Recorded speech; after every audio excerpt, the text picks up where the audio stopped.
दाऊद इब्राहिम से बहुत पहले बम्बई में एक ऐसा आदमी था जिसने पूरे शहर को एक राजा की तरह कंट्रोल किया। एक ऐसा डॉन जिसने अंडरवर्ल्ड जैसी काली और खूनी दुनिया पर राज तो किया, लेकिन अपनी पूरी जिंदगी में कभी बंदूक का ट्रिगर नहीं दबाया। अब जरा सोचिए, एक गरीब डॉक वर्कर जिसके पास खोने को लिटरली कुछ नहीं था, वो मुंबई का सबसे खूंखार और ताकतवर डॉन कैसे बन गया?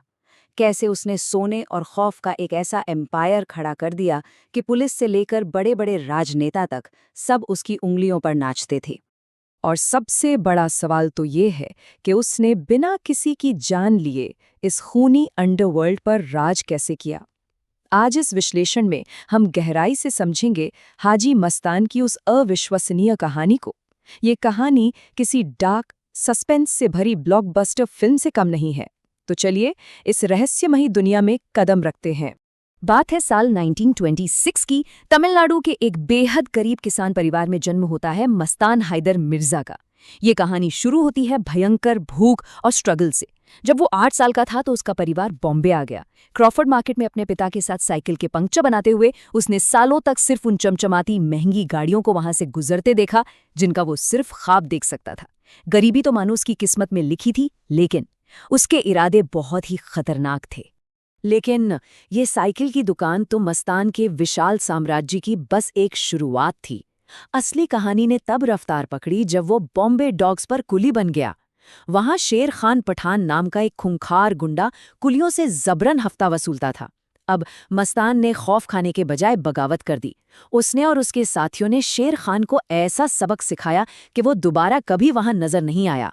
इस एक कदम ने रातों रात उसे डॉग्स का बेताज लीडर बना दिया। तो आखिर उसने स्मगलिंग की इस खतरनाक दुनिया में कदम कैसे रखा? देखिए, उस वक्त ब्रिटिश सरकार भारी टैक्स वसूलती थी। मस्तान ने एक चालाकी की। उसने कपड़ों में छिपाकर घड़ियां और इलेक्ट्रॉनिक्स बाहर निकालना शुरू किया। उसकी इस स्मार्टनेस को देखकर शेख मोहम्मद अल गालिब नाम का एक बहुत बड़ा सऊदी गोल्ड स्मगलर उससे जुड़ गया। देखते ही देखते मस्तान पूरे पोर्ट के नेटवर्क का असली मास्टरमाइंड बन चुका था। और यहीं पर आता है इस पूरी कहानी का सबसे बड़ा टर्निंग पॉइंट। एक बार शेख मोहम्मद पुलिस के हत्थे चढ़ गया और 3 साल के लिए जेल चला गया। इधर मस्तान सारा सोना लेकर वहां से निकल चुका था। जब शेख जेल से बाहर आया तो उसे लगा कि मस्तान ने उसका सब कुछ हड़प लिया होगा, लेकिन हुआ बिल्कुल उल्टा। मस्तान ने उसका सारा का सारा सोना जस का तस सुरक्षित लौटा दिया। जब शेख ने हैरान होकर पूछा क्यों, तो मस्तान का जवाब था, मेरे पिता ने सिखाया था कि ईमान सबसे बड़ी दौलत है। इस एक वाक़ये ने उसे रातों रात एक ग्लोबल सिंडिकेट में 50% का पार्टनर बना दिया। लेकिन इसके बाद जो हुआ, उसने पूरे बॉम्बे को चौंकाकर रख दिया। मस्तान अब तक समझ चुका था कि इस माफिया की दुनिया में सिर्फ पैसा कमाना काफी नहीं है। उसे एक ऐसी ताकत चाहिए थी जो उसके साम्राज्य की रक्षा कर सके। मतलब उसे मसल पावर की जरूरत थी, लेकिन वो तो खून खराबे से नफरत करता था। तो उसने क्या किया होगा? उसने मास्टरमाइंड की तरह बॉम्बे अंडरवर्ल्ड का सबसे बड़ा और सबसे शांतिपूर्ण बंटवारा कर डाला। मस्तान ने अपने राइवल से लड़ने के बजाय सीधे उनसे हाथ मिला लिया। उसने वर्धराजन मुदलियार और पठानों के सरदार करीम लाला के साथ एक अटूट गठबंधन बनाया। दक्षिण और पश्चिम बॉम्बे में मस्तान का दिमाग और दौलत काम करती थी, जबकि मध्य बॉम्बे में वर्धराजन और लाला का खौफ। ये ऐसा मास्टर स्ट्रोक था जिसने बॉम्बे को बिना एक भी गोली चले बिल्कुल शांति से बांट दिया। और यही वो चीज है जो मस्तान को बाकी सबसे बिल्कुल अलग खड़ा करती है। वो एक जेंटलमैन गैंगस्टर था। उसने अपनी पूरी जिंदगी में कभी किसी का कत्ल नहीं किया। उसके उसूल एकदम सख्त थे। ना तो कभी ड्रग्स बेचे, ना शराब में हाथ डाला और ना ही हथियारों की स्मगलिंग की। आम पब्लिक को तो उसने कभी परेशानी नहीं किया, बल्कि इसके उलट वो अक्सर गरीबों की मदद करता था, जिससे उसकी इमेज किसी मसीहा या रॉबिनहुड जैसी बन गई थी। अगर आप आज के गैंगस्टर्स और मस्तान के बीच का फर्क देखेंगे तो हैरान रह जाएंगे। आज के गैंगस्टर्स जाने जाते हैं खून खराबे, सरेआम खौफ और बेरहम एक्सटॉर्शन के लिए, लेकिन मस्तान, वो मालाबार हिल के अपने आलीशान बंगले में सफ़ेद सूट पहनकर महंगे सिगार पीता था। वो गोलियों से नहीं, बल्कि अपनी कूटनीति और अपनी वफादारी के बल पर राज करता था। उसका स्टाइल इतना भव्य और अलग था कि बड़े बड़े पावरफुल लोग भी उसके सामने सिर झुकाते थे। और अब यहीं से कहानी में बॉलीवुड की एंट्री होती है। एक ऐसा मोड़ जिसने मस्तान को सिर्फ एक डॉन नहीं बल्कि एक लेजेंड बना दिया। उस दौर में सिनेमा का जादू अपने चरम पर था और मस्तान जैसा इंसान भी इस रंगीन दुनिया की चकाचौंध से खुद को दूर नहीं रख सका।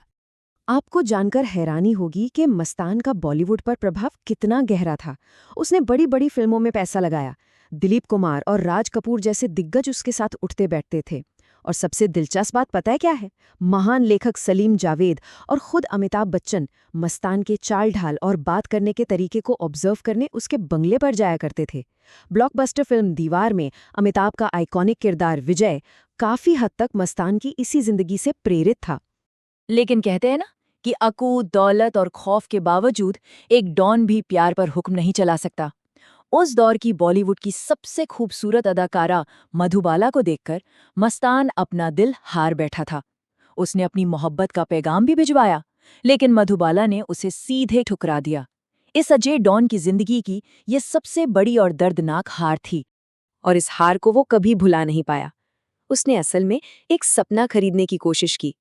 उसने मधुबाला जैसी ही दिखने वाली एक स्ट्रगलिंग एक्ट्रेस सोना से शादी कर ली। अपनी पत्नी को एक फेमस एक्ट्रेस बनाने के लिए उसने पानी की तरह लाखों करोड़ों बहा दिए, लेकिन उसकी कोई भी फिल्म बॉक्स ऑफिस पर नहीं चली। ये मस्तान की जिंदगी की एक ऐसी शिकस्त थी जिससे वो अपनी बेहिसाब दौलत से भी नहीं जीत सका। खैर, सिनेमा की दुनिया से बाहर असल जिंदगी में सिस्टम पर उसका कंट्रोल रोंगटे खड़े करने वाला था। 1974 की बात है। एक ईमानदार कस्टम ऑफिसर ने मस्तान की रिश्वत ठुकरा दी और उसकी स्मगलिंग पर रेड मारने लगा। मस्तान ने कोई हिंसा नहीं की, कोई धमकी नहीं दी। उसने बस अपनी पॉलिटिकल पहुंच का इस्तेमाल करके उस ऑफिसर का ट्रांसफर करवा दिया। जब वो ऑफिसर अपनी फ्लाइट में चढ़ा तो देखा मस्तान भी वहीं खड़ा था। सफ़ेद सूट में, चेहरे पर एक कुटिल मुस्कान लिए वो उस ऑफिसर के पास गया और सिर्फ इतना बोला, ऑल द बेस्ट। ये था उसका बिना खून बहाए सिस्टम को अपनी मुट्ठी में रखने का खौफनाक तरीका। उस वक्त मस्तान का साम्राज्य बिल्कुल अजेय लग रहा था। कोई उसे छू नहीं सकता था। लेकिन फिर एक ऐसा सियासी तूफान आया जिसने सब कुछ पलट कर रख दिया। बॉम्बे का अंडरवर्ल्ड अब हमेशा के लिए बदलने वाला था। साल 1975 में जब देश में इमरजेंसी लगी तो मस्तान को पहली बार स्मगलिंग के जुर्म में 18 महीनों के लिए जेल में डाल दिया गया, और इस जेल ने उसे पूरी तरह बदल दिया। अंदर उसकी मुलाकात महान सामाजिक नेता जयप्रकाश नारायण से हुई। जेपी की शख्सियत ने उसे इतना झकझोरा कि उसने हमेशा के लिए जुर्म की दुनिया छोड़ने का फैसला कर लिया। रिहा होने के बाद उसने राजनीति में कदम रखा, अपनी पार्टी बनाई, लेकिन वो कभी भी कोई चुनाव नहीं जीत पाया। भले ही उसका सीधा पावर अब कम हो रहा था, लेकिन उसका रुतबा अब भी कायम था। वो एक ऐसा राजा बन गया था जो अपने ही उत्तराधिकारियों के बीच मध्यस्थता कर रहा था। एक बार जब पठानों और एक नए तेजी से उभरते हुए गैंगस्टर दाऊद इब्राहिम के बीच भयंकर दुश्मनी छिड़ गई थी, तब मस्तान ने ही उन्हें अपने घर बुलाकर कुरान पे हाथ रखवाकर सुलह करवाई थी। उसी दौरान मस्तान ने अपने इस शागिर्द दाऊद इब्राहिम को एक बहुत ही गहरी और कैलकुलेटेड नसीहत दी थी। उसने कहा था, अपने काले कारनामे रात 9 बजे से सुबह 5 बजे के बीच खत्म कर लिया करो। वो चाहता था कि दाऊद भी उसी की तरह खामोशी और शांति से काम करे, ताकि आम लोगों और पुलिस को कोई भनक तक ना लगे। लेकिन दाऊद इब्राहिम के इरादे कुछ और ही थे। ये शहर में एक नए खौफ का उदय था। दाऊद ने मस्तान के बनाए सारे शांतिपूर्ण उसूलों को एक झटके में तोड़ दिया। उसने भारी हथियारों और अंधाधुंध खून खराबे का रास्ता चुना। वो हर वो काम करने लगा जो मस्तान की नज़रों में सख्त गुनाह था। असल में ये एक शानदार युग का पतन था। मस्तान युग, जिसमें सम्मान था, कूटनीति थी और बिना खून बहाए सत्ता चलती थी, वो अब ढह रहा था। उसकी जगह अब डी कंपनी युग ने ले ली थी, जो पूरी तरह से बेलगाम हिंसा, भारी रंगदारी और सरे आम खौफ पर टिका था। मस्तान के जेंटलमैन कोड का वो जो शानदार दौर था, वो हमेशा हमेशा के लिए ख़त्म हो गया था। और फिर आया साल 1994। इसी साल हाजी मस्तान ने इस दुनिया को हमेशा के लिए अलविदा कह दिया। और सच कहूं तो उसकी मौत के साथ ही मुंबई से जेंटलमैन गैंगस्टर का वो रोमानी और स्टाइलिश दौर भी पूर्ण रूप से समाप्त हो गया। लेकिन एक बात बिल्कुल सच है, मस्तान एक ऐसा लेजेंड बन चुका था जिसे ये शहर और यहाँ का सिनेमा कभी नहीं भुला सका। दशकों बाद भी once upon a time in Mumbai जैसी ब्लॉकबस्टर फिल्मों में उसी की रहस्यमयी और आलीशान जिंदगी को पर्दे पर दोबारा जिंदा किया गया।